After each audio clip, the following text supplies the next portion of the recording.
السلام علیکم ورحمۃ اللہ وبرکاتہ۔ وعلیکم السلام ورحمۃ اللہ وبرکاتہ۔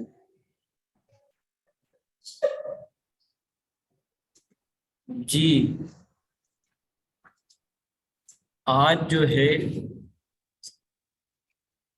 سورہ نصر، جو کہ آپ کے صورتوں میں تقریباً سورہ فاتحہ ہو گئی، سورہ اخلاص بھی ہو گئی، سورہ کافرون بھی ہو گئی، یہ 3 صورتیں ہی ہوئی ہیں نا۔ جی آج چوتھی سورت سورہ نصر کے بارے میں بتائیں گے۔ سورہ نصر جو ہے اذا جاء نصر اللہ والفتح والی سورت کو سورہ نصر کہتے ہیں، اور اس کا نام بھی سورہ نصر ہے۔ یہ سورت مدنی ہے، اس میں 3 آیتیں ہیں۔ نازل ہونے کی ترتیب کے اعتبار سے یہ 114 نمبر کی ہے، اور قرآنی ترتیب کے اعتبار سے یہ 110ویں نمبر کی صورت ہے، کیونکہ قرآن کے مکمل ہونے میں اس کے بعد 4 صورتیں رہ جاتی ہیں۔ اس صورت میں 3 پیشین گوئیاں کی گئی۔ پیشین گوئیاں کے پیشین مانے پہلے، گوئی مانے پہلے کہنا۔ پیشین گوئیاں یعنی بھوشیہ واڑی کرنا، مستقبل کے بارے میں اور فیوچر کے بارے میں کچھ خبر دینے کو پیشین گوئی کہتے ہیں، اور اس کو ہندی میں بھوشیہ واڑی بھی کہتے ہیں۔ مستقبل کی خبر اللہ تعالیٰ کو ہے، کل سے کوئی واقف نہیں۔ پیارے آقا حضرت محمد صلی اللہ علیہ وسلم کو جتنا علم اللہ تبارک و تعالی نے دیا آپ نے بتا دیا، لیکن کئی موقع پر یہ بھی فرما دیا گیا، آپ کی زبان سے کہلوایا گیا کہ قیامت کا علم مجھے نہیں معلوم، بلکہ صحیح علم اللہ تبارک و تعالی کو معلوم ہے۔ بہرحال ہمارا عقیدہ یہ ہے کہ مستقبل سے اللہ تبارک و تعالی کے علاوہ کوئی ذات ایسی نہیں ہے جو آنے والے وقت کے بارے میں بتا سکے۔ جو لوگ بتاتے ہیں کچھ اندازے، کچھ علم، کچھ حالات کے تحت، تو ان کی پیشین گوئیوں کو بالکل یقینی سمجھنا یہ بھی غلط ہے، اسلام اس کی ممانعت کرتا ہے۔ کوئی حالات کے تحت کچھ بات بتا دی جائے، کچھ نشانیاں آثار دیکھ کر، تو اس کو یہ نہیں کہا جائے گا کہ مستقبل سے واقف ہے، فیوچر سے واقف ہے۔ بہرحال اس صورت میں 3 پیشین گوئیاں دی گئی ہیں۔ سب سے پہلی پیشین گوئی یہ تھی کہ جس مکہ سے پیارے آقا حضرت محمد صلی اللہ علیہ وسلم کو ظلم و ستم کے پہاڑ آپ کے غلاموں پر توڑ کر آپ کو مکہ سے مدینہ جانے کے لیے، ہجرت کرنے کے لیے مجبور کر دینا، باوجود کہ پیارے آقا اپنے وطن سے محبت کرتے تھے، اور ہر بندے کا ایک نیچر اور نیچرلی اور فطری بات ہوتی ہے کہ وہ جس علاقے میں پیدا ہوتا ہے، جس سٹی میں رہتا ہے، اس سے محبت کرتا ہے۔ اس کے علاوہ دوسری جگہ کے لیے وہ جلدی سے تیار نہیں ہوتا۔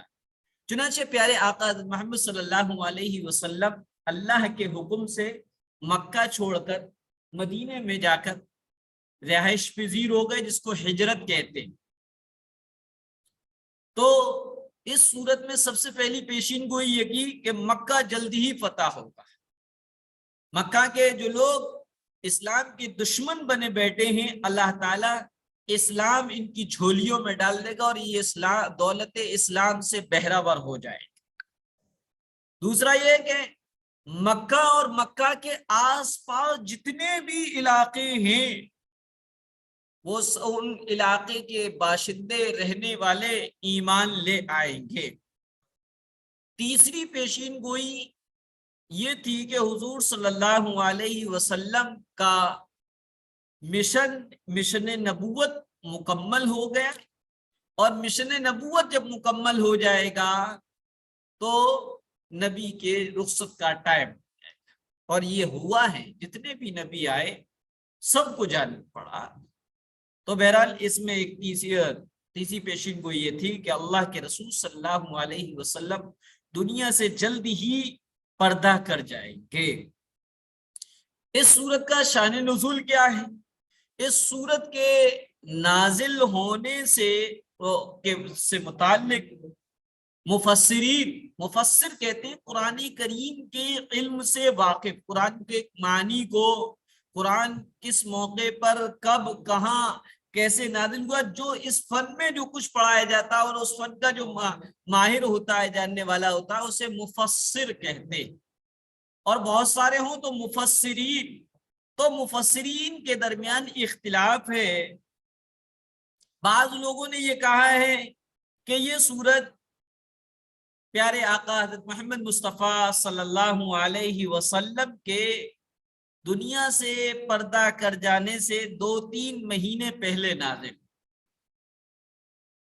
بعض نے کہا ہے کہ یہ سورت حجۃ الوداع کے موقع پر نازل ہوئی۔ حجۃ الوداع پیارے آقا حضرت محمد صلی اللہ علیہ وسلم نے اپنی زندگی میں آخری جو حج کیا تھا، اس حج کو حجۃ الوداع کہتے ہیں۔ اور اس وقت تقریباً اسلام پورے مکہ اور اس کے آس پاس کا پورا علاقہ مسلمان ہو چکا تھا، اور 1.5 لاکھ صحابہ اکرام تھے۔ نبی پاک صلی اللہ علیہ وسلم نے 4 عمرے کیے اور 1 حج کیا ہے۔ تو جو آپ نے زندگی میں جو آخری جو آپ کا حج ہے، اس حج کو حجۃ الوداع کہتے ہیں۔ اس حج کے موقع پر، حجۃ الوداع کے موقع پر یہ سورت نازل ہوئی۔ بعض لوگوں نے کہا یہ جنگ حنین، اسلام میں بہت ساری جنگ ہوئی، سب سے پہلی جنگ بدر ہے، دوسری جنگ احد ہے، اسی طرح جنگ حنین بھی ایک بڑی جنگ ہے اسلام کی۔ وہ جنگ حنین سے جب واپس آ رہے تھے، اس وقت اللہ کے رسول صلی اللہ علیہ وسلم پر یہ نازل ہوئی، اور اس میں ایمان والوں کو یہ خوشخبری دی کہ تم لوگوں کے ظلم و ستم کے مقابلے میں محبت کو عام کرنا اور اسلام کی خاطر اپنے جان مال وطن سب کچھ قربان کر دینے کا پھل ملنے والا ہے۔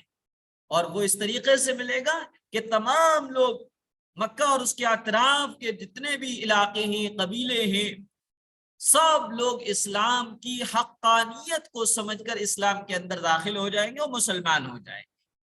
یہ اس سورت کا شان نزول ہے۔ فضیلت، جو اس سورت کی تلاوت کرے گا اس کا ثواب اس شخص کے برابر ہوگا جو حضور صلی اللہ علیہ وسلم کے ساتھ حجۃ الوداع کے موقع پر، فتح مکہ کے موقع پر جن لوگوں نے لڑی ہے، جتنا ثواب ان کو ملتا ہے اتنا ہی ثواب اس سورت کی تلاوت کرنے والے کو بھی ملے گا۔ دوسری فضیلت یہ ہے، جس نے اس سورت کو شعبان کی رات، شعبان کہتے ہیں شعبان اسلامی مہینے کا رمضان سے پہلے والا مہینہ شعبان کا کہلاتا ہے، جسے ہم شب برات کہتے ہیں، یا بعض لوگ شب رات کہتے ہیں یا شب رات کہتے ہیں۔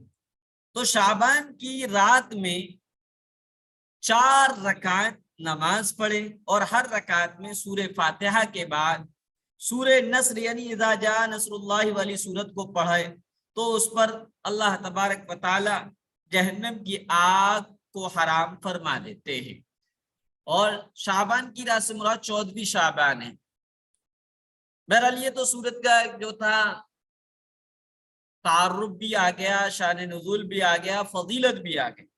اب اس سورت میں چونکہ 3 آیتیں ہیں، ان 3 آیتوں کا ترجمہ سمجھ لیا جائے۔ اذا جاء نصر اللہ والفتح، یہ پوری آیت۔ بعض لوگ پڑھتے ہیں اذا کو کھینچتے نہیں ہیں، جا کو بھی 5 الف کے برابر نہیں کھینچتے، اور والفتح کہہ دیتے، ہا نہیں نکالتے، والفتح بڑا ہا نکلنا چاہیے۔ ترجمہ ہے اذا مانے جب، جا مانے آنا، نصر اللہ اللہ کی مدد، والفتح اور فتح، ترجمہ ہو جب اللہ کی مدد اور فتح آ پہنچی وَرَأَيْتَ النَّاسَ يَدْخُلُونَ فِي دِينِ اللَّهِ أَفْوَاجًا، اور آپ یعنی بریکٹ میں اے نبی، نبی سے مخاطب ہوا جا رہا ہے، خطاب نبی کو ہے، فرمایا اور آپ اے نبی دیکھیں گے ان لوگوں کو جو فوج در فوج، جتھا کا جتھا، کراؤڈ کی شکل میں اللہ کے دین میں داخل ہو رہے ہیں۔ یہی دوسری پیشین گوئی، فَسَبِّحْ بِحَمْدِ رَبِّكَ، تو آپ اپنے رب کے حمد کی تسبیح بیان کیجئے، انہو واستغفر، اور استغفار کیجئے، انہو کان توابا، بے شک وہ بڑا ہی توبہ قبول کرنے والا ہے۔ یہ اس سورت کا ترجمہ تھا۔ اب اس آج کی اس سورت کو ملا کر ہماری 4 سورتوں کی تفسیر، مختصر تفسیر، تعارف، شان نزول اور فضیلت آ گئی۔ اس میں سورہ فاتحہ، دوسرا سورہ اخلاص، تیسرا سورۃ الکافرون، اور چوتھا آج پڑھائی جانے والی سورۃ النصر کے بارے میں۔ اب ہم دعا و سنت میں آتے ہیں۔ دعا و سنت میں بات چل رہی تھی، بیت الخلاء کی سنتیں آئی تھی، وضو سے پہلے کی دعا یعنی بسم اللہ، وضو کے درمیان کی دعا بھی آ گئی، اور وضو کے بعد کی دعا بھی آ گئی۔ مولانا جی آپ 5 سورتیں پڑھائے، سورہ کوثر بھی ہوا نا؟ جی سورہ کوثر بھی ہے، صحیح کہہ رہے ہیں۔ جی میرے ذہن سے نکل گیا تھا۔ جی اچھا، آج جو ہے شیطان سے حفاظت کی ایک دعا و سنت کے عنوان پر اور ٹاپک پر شیطان سے حفاظت کی ایک دعا ہے، اور میرا اپنا تجربہ ہے، میرے تجربات تو میں نہیں کر سکتا، لیکن میرا اپنا مشاہدہ ہے، میرے معمولات میں یہ شامل ہے کہ اس دعا سے مجھے بہت فائدہ ہوتا ہے۔ دعا کیا ہے؟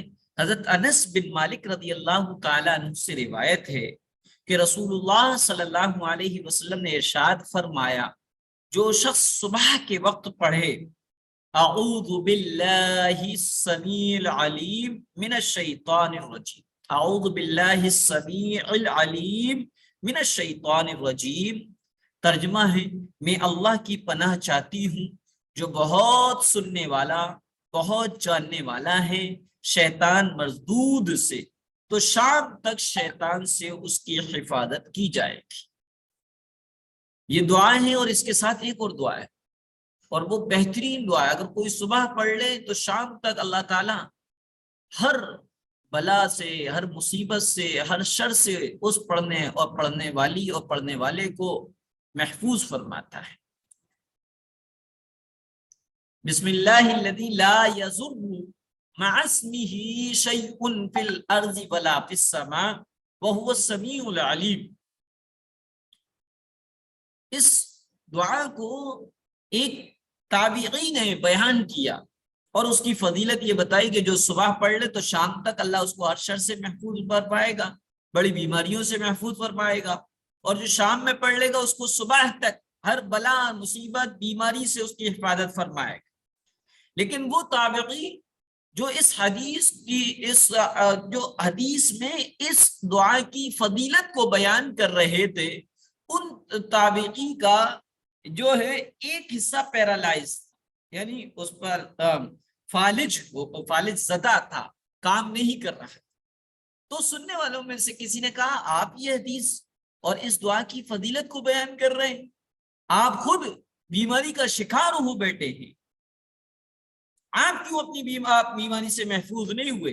تو فرمایا، ہاں میں ہی اس دعا کی فضیلت کو بیان کر رہا ہوں، کیونکہ جس دن میں نے یہ دعا نہیں پڑھی تھی، اس بیماری کا جو اٹیک ہوا تھا اس دن ہوا تھا جس دن میں اس دعا کو پڑھنا بھول گیا تھا۔ بسم اللہ الذی لا یضر مع اسمہ شیء فی الارض ولا فی السماء وہو السمیع العلیم۔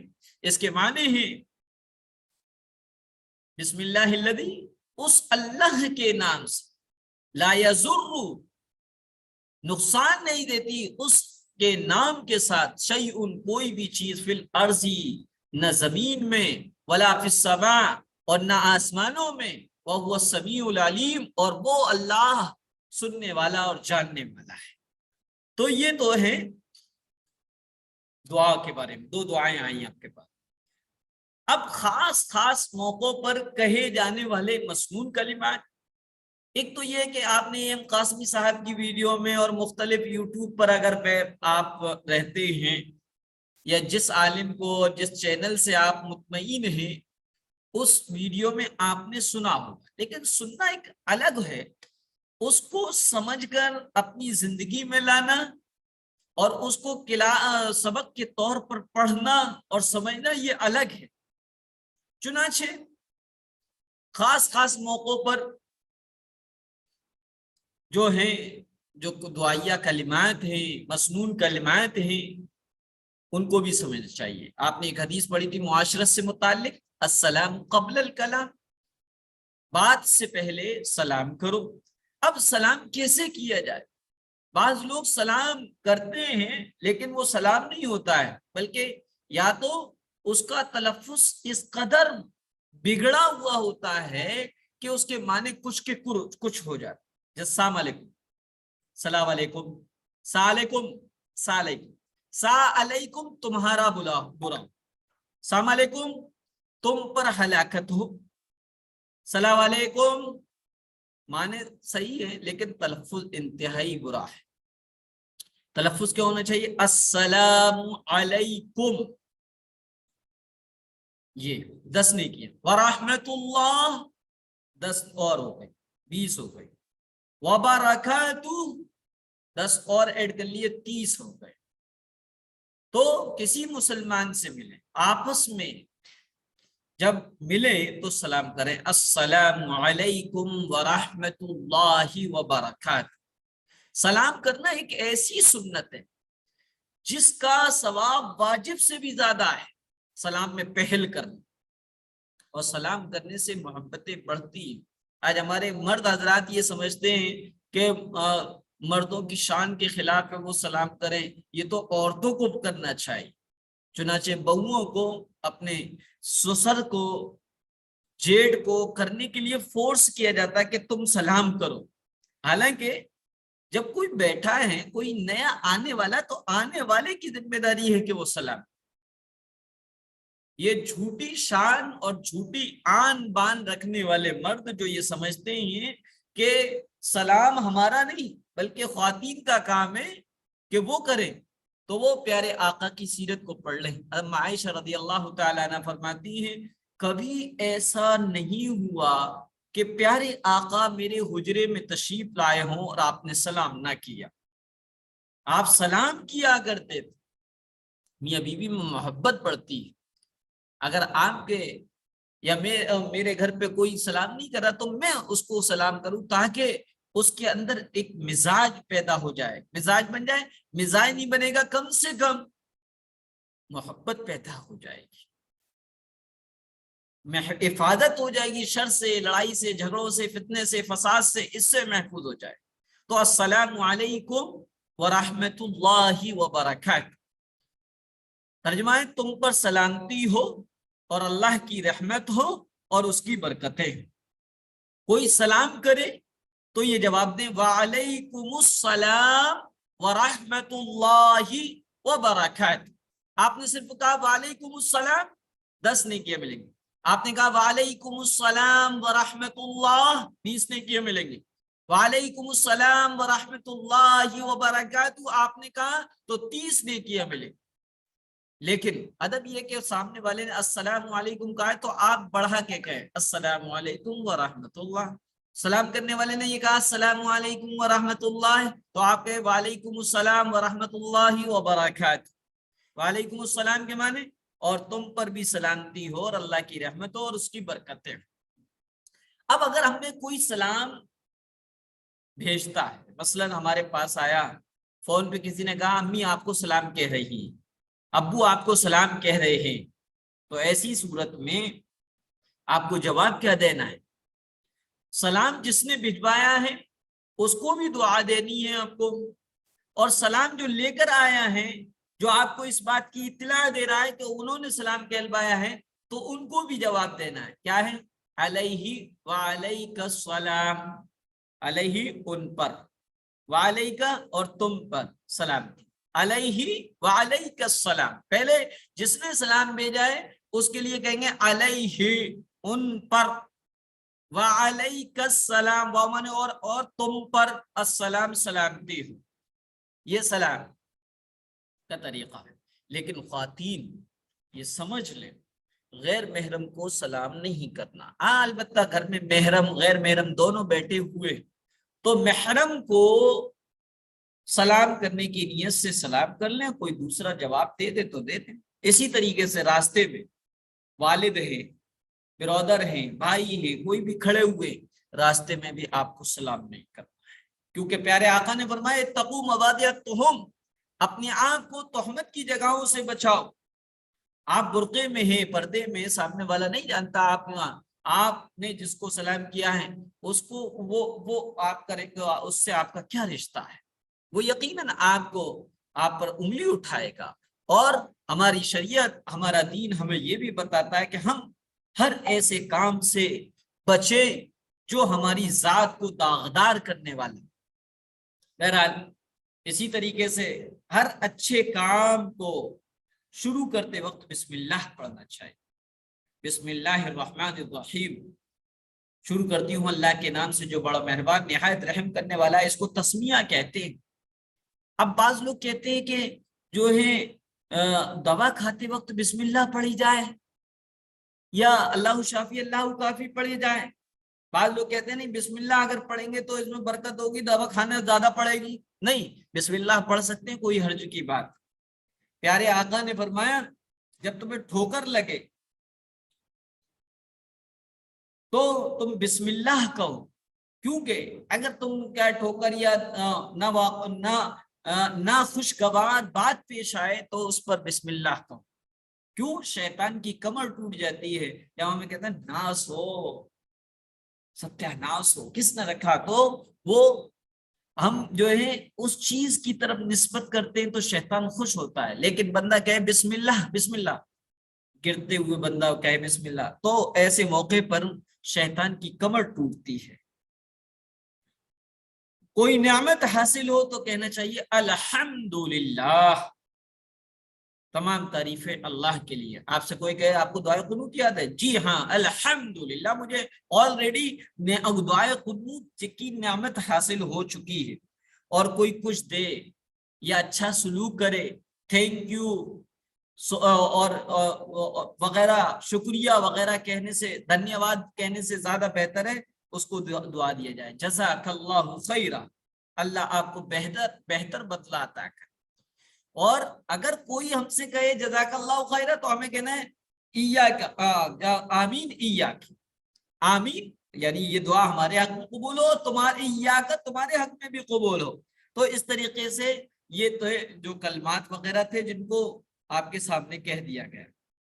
اب ہم آتے ہیں عقائد میں ہم چل رہے تھے، دوسرا کلمہ ہو گیا تھا، تیسرا کلمہ چلنا تھا، تیسرا کلمہ ہے تمجید۔ تمجید کے معنی بزرگی کے آتے ہیں، بعض لوگ حضور کی کہتے ہیں، حضور کی غلط ہے، بزرگی، عظیم، گریٹ کے معنی۔ وہی تیسرا کلمہ سبحان اللہ والحمدللہ، والحمدللہ بھی کہہ سکتے ہیں، یہ بھی کہہ سکتے ہیں سبحان اللہ والحمدللہ ولا الہ الا اللہ واللہ اکبر ولا حول ولا قوت الا باللہ العلی العظیم۔ علی نہیں کہنا ہے، میں نے پچھلی کلاس میں بھی یہی بتایا تھا، اور اس کے معنی بھی بتا دیتے۔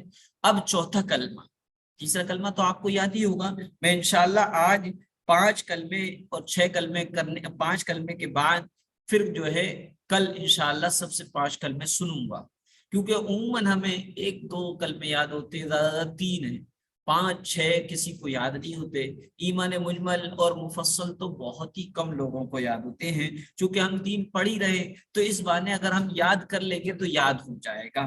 تو چوتھا کلمہ ہے توحید، اور توحید، کلمہ توحید 2 طرح سے آیا ہے۔ آپ نورانی قاعدے میں دیکھیں گے تو اس میں چھوٹا ہے، بڑے میں کسی اور اشرفی نماز ہے یا اور کوئی کتاب ہے اس میں دوسرا ہے، تو دونوں ہی طرح سے حدیث میں ثابت ہیں، دونوں پڑھ لیں، درست ہے، لیکن بہتر یہ کہ جو بڑا ہے وہ پڑھے تاکہ دونوں حدیث پر عمل ہو جائے، کیونکہ بڑے میں چھوٹا خود بخود آ جائے گا۔ چوتھا کلمہ توحید، توحید معنی یکتا، لا الہ الا اللہ وحدہ لا شریک لہ، لہ الملک وَلَهُ الْحَمْدُ يُحْيِي وَيُمِيتُ وَهُوَ حَيٌّ لَا يَمُوتُ أَبَدًا أَبَدًا ذُو الْجَلَالِ وَالْإِكْرَامِ بِيَدِهِ الْخَيْرُ وَهُوَ عَلَى كُلِّ شَيْءٍ قَدِيرٌ۔ یہ بڑا والا، اور چھوٹا والا کیا ہے جو بعض کتابوں میں یا نورانی قاعدے میں لکھا ہوا آتا ہے، وہ ہے لا الہ الا اللہ وحدہ لا شریک لہ، لہ الملک ولہ الحمد یحیی ویمیت بیدہ الخیر وہو علی کل شیء قدیر۔ یہ چوتھا کلمہ ہے، اس کے معنی ہیں اللہ کے سوا کوئی معبود، لا الہ الا اللہ، اللہ کے سوا کوئی معبود نہیں، وحدہ وہ اکیلا ہے، لا شریک لہ اس کا کوئی شریک نہیں، وَلَهُ الْمُلْكُ اسی کے لیے بادشاہت ہے، وَلَهُ الْحَمْدُ اسی کے لیے تعریفیں، یحیی وہ زندہ کرتا ہے، وَیُمِیتُ اور موت دیتا ہے، وَهُوَ حَیٌّ لَا يَمُوتُ اور وہ خود زندہ ہے، لا يَمُوتُ ابداً ابدا اس کو کبھی موت نہیں آئے گی، ذو الجلال والاکرام بڑی جلالت شان اور عزت والا ہے، بیدہ الخیر اسی کے قبضے قدرت میں تمام خیر ہے، وہو علی کل شیء قدیر اور وہ ہر چیز پر قادر ہے۔ یہ 4 کلمے ہو گئے، اب میں انشاءاللہ چاروں کلمے آپ سے سنوں گا، آپ کو کوئی بات پوچھنی ہو تو پوچھ لیں، کلاس اینڈ ہوتی ہے۔ جی السلام علیکم۔ وعلیکم السلام۔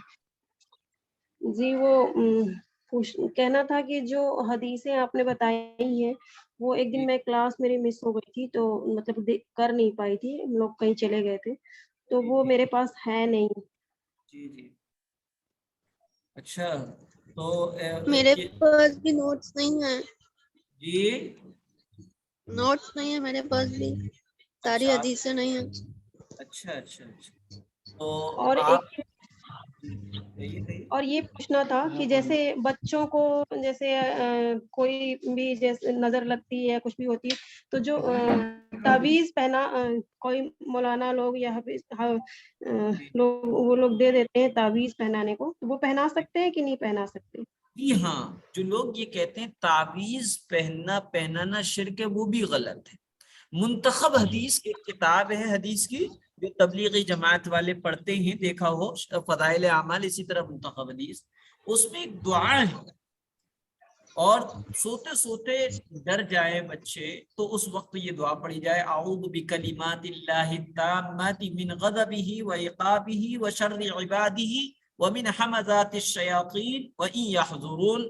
یہ دعا اللہ کے رسول نے صحابہ کو بتائی، تو صحابہ کہتے ہیں کہ ہمارے گھر میں سے جو یہ دعا یاد کر سکتے تھے ہم نے ان کو یہ دعا یاد کرا دی، اور جو بچے چھوٹے تھے جو یہ دعا یاد نہیں کر سکتے تھے ہم نے یہ دعا لکھ کر ان کے گلوں میں ڈال دی، اور پتہ چلا کہ تعویذ کا ثبوت صحابہ ہمارے لیے معیار حق ہے۔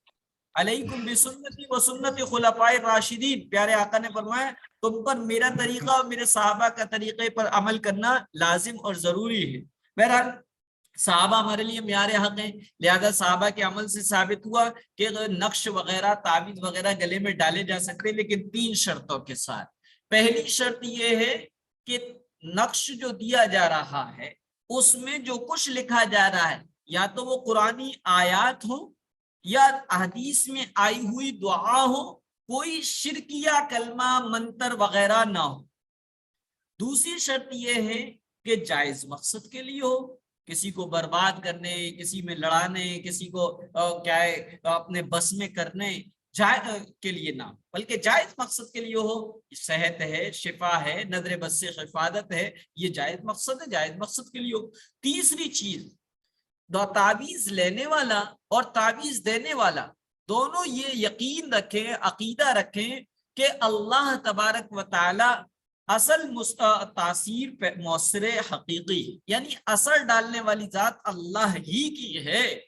یہ تعویذ اور نقش اللہ کے حکم کے پابند ہے. اگر اللہ کا حکم ہوگا تو مجھے تاثیر نظر آئے گی، مجھے شفا اور صحت مل جائے گی. تعویذ ہی کو سب کچھ نہ سمجھ لے. ان 3 شرط کے ساتھ جائز ہیں، بچوں کو تعویذ پہنا سکتے ہیں.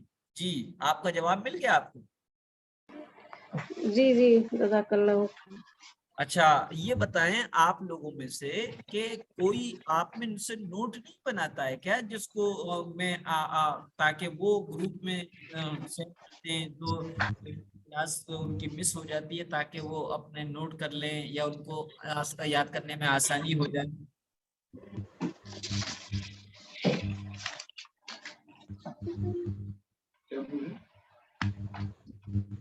چلے شاید کوئی نہیں بناتا آپ لوگوں میں. انوارہ بیگم آپ بناتی ہیں؟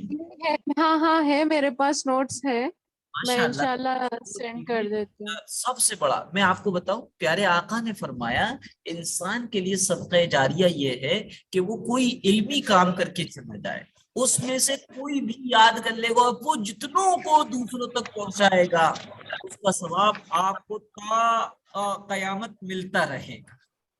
لہذا یہ معمولی سے کام نظر آتے لیکن حقیقت میں بڑے ثواب والے ہیں.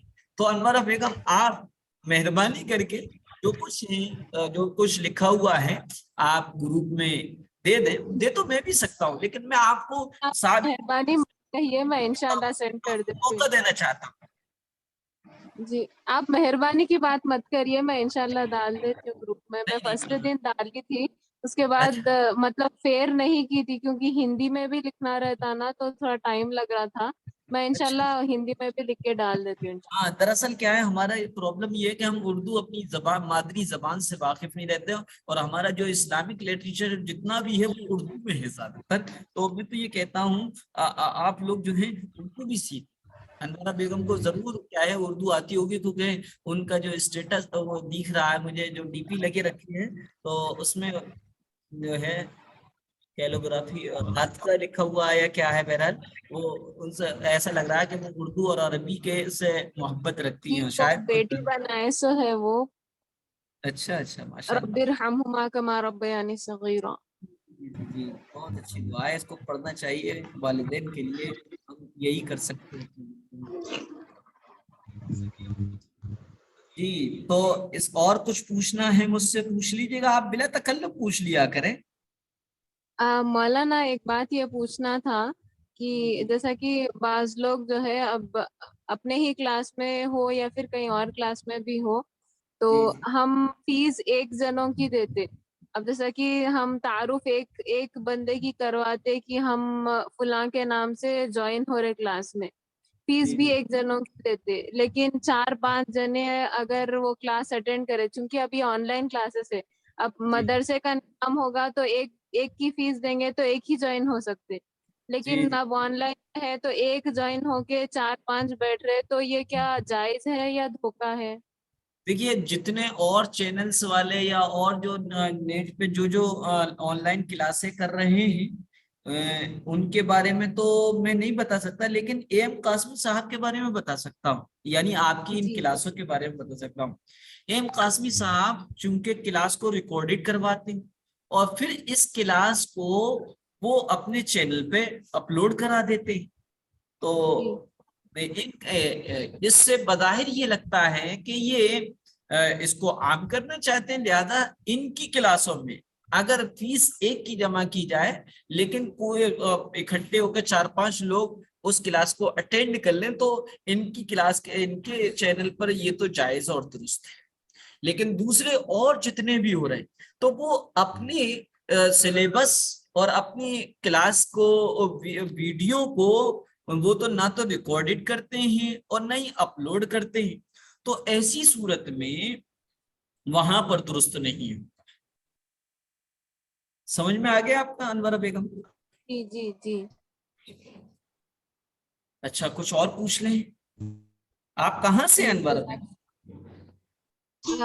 حیدرآباد میں رہتے ہیں ہم لوگ، لیکن اصل میں کولکاتہ سے ہیں. کولکاتہ سے، ماشاء اللہ. اچھا اچھا، تو اچھا اور کچھ پوچھنا ہے مجھ سے؟ بلا تکلف پوچھ لیا کریں آپ. جی میری ایک دیورانی ہے، تو اسے میں نے بتایا کہ میں کلاس کرتی ہوں، تو وہ بول رہی تھی کہ مجھے بھی جوائن کرنا ہے، مجھے بھی کلاس کرنی ہے، تو وہ اس میں کر سکتی ہے یا پھر وہ الگ سے ایڈمیشن لے پھر ہاں کرے؟ تو الگ سے، کیونکہ ان کا ہی تو یعنی آپ جس ایک موبائل ہے آپ اس کو جوائن کر لیں اور وہ آپ کے پاس بیٹھے ہوں تو درست ہے. وہ انورا بیگم نے جو پوچھا تھا وہ منشا الگ تھا. آپ جو پوچھ رہی ہیں چونکہ آپ کی جو بھی ہیں انہوں نے وہ آپ کے پاس نہیں ہے نا، دور ہے، تو ان کے لیے تو خیر ایم قاسم صاحب نے جو طریقہ بتایا ہے کہ ایڈمیشن لو پھر اس کے بعد جوائن ہو جاؤ، یہی طریقہ، یہی پروسیس پر عمل کرنا پڑے.